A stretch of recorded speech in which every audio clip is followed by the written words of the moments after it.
After a fairly dominant-looking sweep of the Reds in the NL Wildcard Series, the Dodgers move on to the NLDS. But this time, they're not playing a team that barely got into the playoffs in Game 162. They're facing the Philadelphia Phillies, the second best team by record in all of baseball.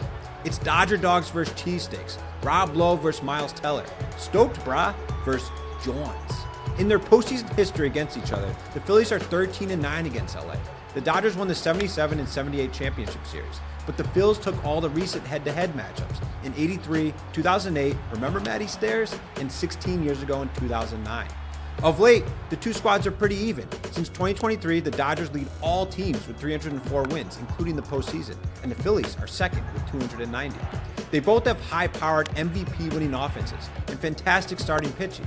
The series, starting on Saturday night on TBS, should go all 5 games in the best-of-5 game set. Maybe they'll even add another game, because that's just what the people want. Here are some of the major things to look out for in this NLDS Classic. First, of course, there is Shohei Ohtani. He went 3 for 9 with 2 homers and 4 RBIs at the plate in the wildcard series. But for the first time ever, he'll be pitching in the postseason, in Game 1. Ohtani was electric in his return to the rubber this season. He tied a career best with 11.9 Ks per 9 in his 14 starts, putting up a 2.87 ERA. With all of LA and an entire country cheering him on, he'll go up against Christopher Sanchez, who's been brilliant in 2025.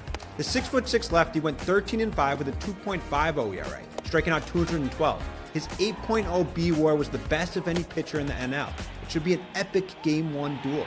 After that, the Dodgers could elect to go with Tyler Glasnow in Game 2 or maybe Blake Snell again. He'd be on 5 days rest, an embarrassment of riches. The Dodgers also showed how deep their bullpen has gotten, adding Roki Sasaki as an 101-mile-per-hour late-inning option. Oh, and Dave Roberts has said that a future Hall of Famer, Cy Young MVP-winning starter could return to the DS roster and provide relief in this round. You know, that guy Clayton Kershaw.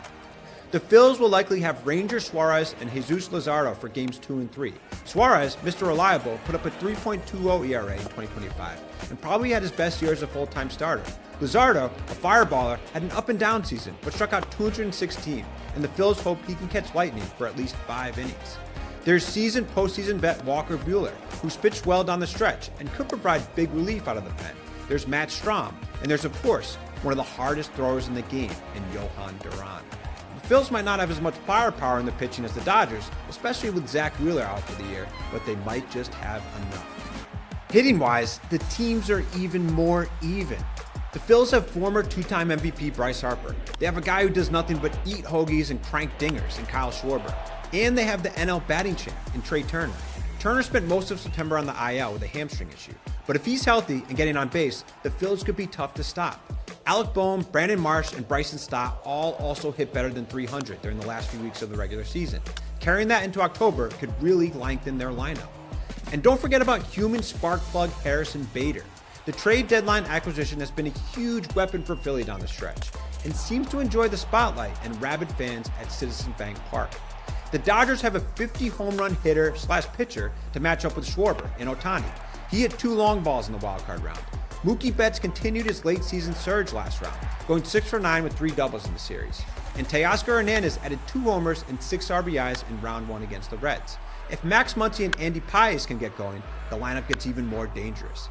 And there's Kike Hernandez, who just seems to turn to a completely different player once the calendar switches to October.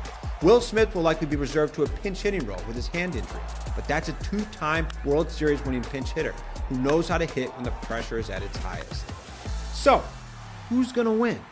The Dodgers likely have the advantage on the mound, while the top 3 hitters in both lineups are nearly a wash, with both capable of having MVP level at bats every time up to the plate.